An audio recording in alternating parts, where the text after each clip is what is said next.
नमस्कार। आज आमे ओडिया रचना शीत ऋतु विषय जानिबा। उपक्रम वर्षक 12 मास और 6 ऋतु। पौष और माघ मास को शीत ऋतु कुहाଯାए। हेमंत ऋतु पर शीत ऋतुर आगमन होइथाए। एही ऋतुरे उत्तर दिगरु पवन बहिथाए। शीत ऋतुर वर्णनारे कवि मधुसूदन राव लेखिछंती शीतरे पौष माघ मास देहरे रख शीतवास। वर्णना शीत ऋतुरे रात्रिरे काकर पड़ी अत्यधिक शीत अनुभूत होइथाए। सकाळर कुहुड़ी दिवसर आगमन को अंधारिया करिदिए। एही समयरे दिन छोट और राति बड़ होइथाए। सूर्य किरणर ताती कमी जाए, कारण सूर्य दक्षिण दिग को गति करती।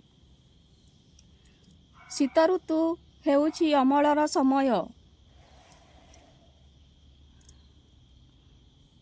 एही ऋतुरे धान पाचे। चाषी धान अमल करिथाए। सोरिष कियारीरे फूल फुटी सुना परी झटकुथाए। शीत दिने पनीपरिबा प्रचुर परिमाणरे मिले। फूलकोबी, बंधाकोबी, सालगम, बिलाती आलू, बाईगण, भेंडी, मटर चना प्रभृति बजाररे अधिक परिमाणरे मिले। विभिन्न प्रकारर फूल घर अगणा को सुंदर करिथाए। गेंडू, डालिया, तराट, मालती, चंपा बहु परिमाणरे फुटी थाए। पर्वपर्वाणी शीतकालीन पर्वमानंक मध्यरे माणवसा, सांब दशमी, बड़दिन, नववर्ष, पौष पूर्णिमा, मकर संक्रांति, सरस्वती पूजा आदि प्रधान। लोकमाने आनंदरे पर्वपर्वाणी पालन करती। शीत ऋतुर अपकारिता भीषण शीत हेबारु गरीब लोकमाने शीत लुगा अभावरु कष्ट पाती। ठंडा पानीरे गाधोइबा कष्टकर होई पड़े।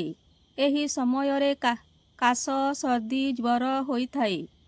दिन छोट होइथिबारु लोके काम करिबाकू बेसी समय पाती नहीं। स्कूल छुट्टी परे पिला माने मध्य खेलिबाकू बेसी समय पाती नहीं। शेष कथा शीत ऋतु बनभोजी पाई भल समय होइथाए। एही ऋतु सुख और सौभाग्यर ऋतु। चाषी माने धान अमल करी निज परिवार एवं देश पाई साइती रखती। धन्यवाद।